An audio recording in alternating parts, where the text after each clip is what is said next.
आप अफ्तारी के लिए कितने बजे बैठते हैं? यह है प्रेजेंट इंडेफिनिट टेंस। कौन सा टेंस है?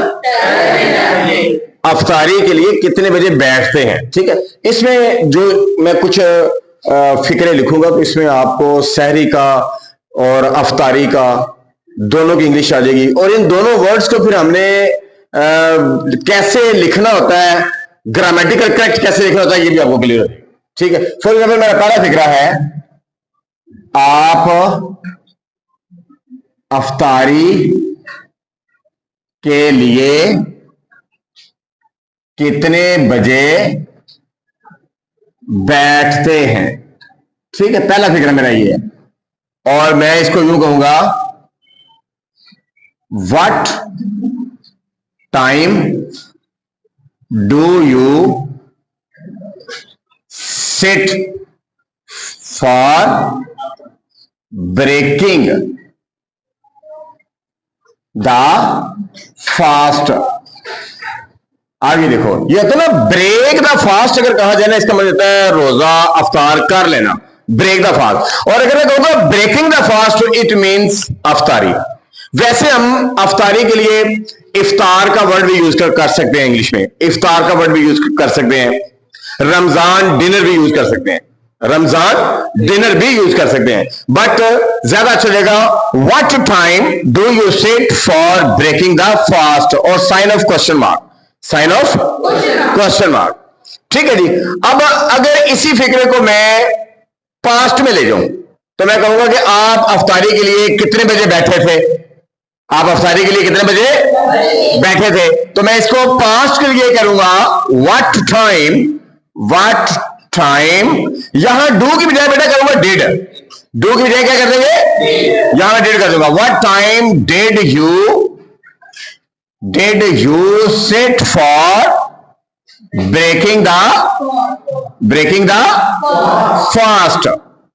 रमजान मुबारक का क्योंकि महीना चल रहा है, तो आपको इससे मुतल्लिक वोकैबुलरी के सहरी को क्या कहते हैं, अफ्तारी को क्या कहते हैं, और फिर इन वर्ड्स को यूटिलाइज करने का तरीका आपको आ जाएगा, वो भी प्रॉपर आपकी रेगुलर टेंसेस के अंदर।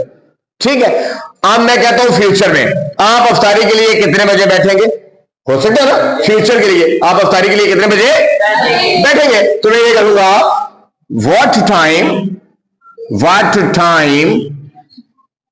Will you, what time will you, यहां पे मैं जनाब विल लिखूंगा, will, what time will you sit for breaking the fast, breaking the fast. Sign of question आ गया, समझ लगा। तो पहला फिक्र बेटा हुआ प्रेजेंट इंडेफिनिट का, लेकिन क्वेश्चन सेंटेंसेस, और दूसरा फिक्र हुआ डिड लगा तो पास्ट इंडेफिनिट टेंस का।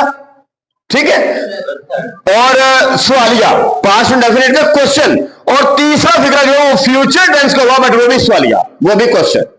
ठीक है, सिंपल प्रेजेंट, सिंपल पास्ट और सिंपल फ्यूचर के ऊपर हमने बात की, लेकिन प्रेजेंट, पास्ट और फ्यूचर के इन टेंसेस के क्वेश्चन स्टेटमेंट को हल करके दिखाया कि किस तरीके से हमने अफ्तारी के लिए वर्ड यूज करना होता है। मैंने आपको बताया कि इसके लिए आप इफ्तार का वर्ड भी यूज कर सकते हैं, इफ्तार और रमजान डिनर भी कह सकते हैं, बट ब्रेकिंग द फास्ट भी रोजा खोलना हो जाए।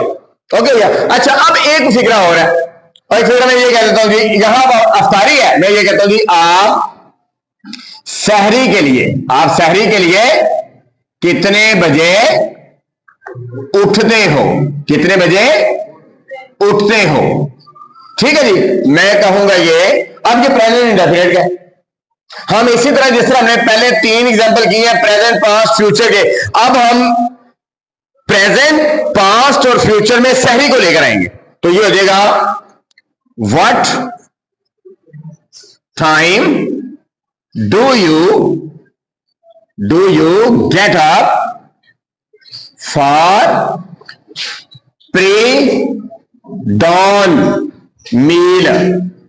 मील आपको पता है खाने को कहते हैं, तो डॉन कहते हैं सुबह सवेरे का जो अमल होता है वो डॉन, आपने डॉन अखबार भी पढ़ा होगा, इंग्लिश में आता है ना डॉन न्यूज़पेपर, तो डॉन सुबह सवेरे के अमल को कहते हैं, बिल्कुल सुबह डॉन।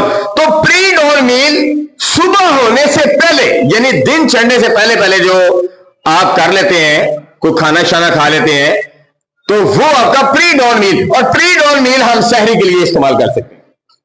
इंग्लिश में वैसे आप इसको सहरी भी कह सकते हैं, सहरी भी लिख सकते हैं, लेकिन अगर प्योर और सही एग्जैक्ट इंग्लिश में देखा जाए तो प्री डॉन मील। सहरी को इंग्लिश में बेटा क्या कहते हैं? दोबारा बोले, क्या कहते हैं? शाबाश, गुड, प्री डॉन मील कहते हैं इसको। ओके, अगर मैं इसका नेगेटिव करूं, पास्ट में करूं, ये प्रेजेंट हो गया ना, यहां पे मैंने क्वेश्चन मार्क लगाना है, ये लगा दिया। अब मैं कहता हूं जी व्हाट टाइम, तो यहां पे डिड करूंगा, did you get up for pre dawn meal. अब ये भी क्वेश्चन हो गया। अब मैं इसको फ्यूचर में करूंगा, ठीक है? यहां पे फ्यूचर में रहेगा what time will you get up for pre dawn meal. तो बेटा आज के इस लेक्चर के अंदर हमने सिर्फ दो वर्ड नहीं सीखे, अफ्तारी और सहरी। इन दो वर्ड्स को सीखने के साथ साथ हमने प्रेजेंट, पास्ट और फ्यूचर के क्वेश्चन सेंटेंस भी सीख लिए हैं, और इसको डेली लाइफ में यूज कैसे करना है वो भी सीखा, और उसकी सारी की सारी ग्रामेटिकल स्ट्रक्चर भी सारा सीख लिया। क्योंकि खाली वोकैबुलरी याद करके, खाली वर्ड्स को याद करके हम उसको जुमलों में अगर इस्तेमाल नहीं करेंगे, डेली लाइफ में अगर हम उसको इस्तेमाल नहीं करेंगे, तो फिर वो जो वर्ड्स आपने याद किए हुए होते हैं ना, उन वर्ड्स का आपको इतना बेनिफिट्स नहीं होता, उन वर्ड्स का फायदा नहीं होता। तो जितने भी आप इंग्लिश ए की बुक्स वगैरह पढ़ते हैं, ट्रांसलेशन आपको पढ़ाई जाती है, जो भी आपको टीचर पढ़ाया जाता है, तो बेटा उन वर्ड्स को कोशिश किया करें कि अपनी डेली लैंग्वेज में उन वर्ड्स को भी यूज करें, और सबसे अच्छी बात है कि उन वर्ड्स की हेल्प लेकर के आप सेंटेंस मेकिंग किया करें, उन सेंटेंसेस को बोला करें, ताकि वो जब आप सेंटेंसेस में यूज करते हैं ना, फिर आपको ज्यादा अच्छा कॉन्सेप्ट तैयार हो जाता है, ज्यादा अच्छा इंपैक्ट पड़ता है। खाली वर्ड्स बोलेंगे वो भी अच्छी बात है, बट जो लोग अगर बोलेंगे तो वो ज्यादा शानदार बात हो।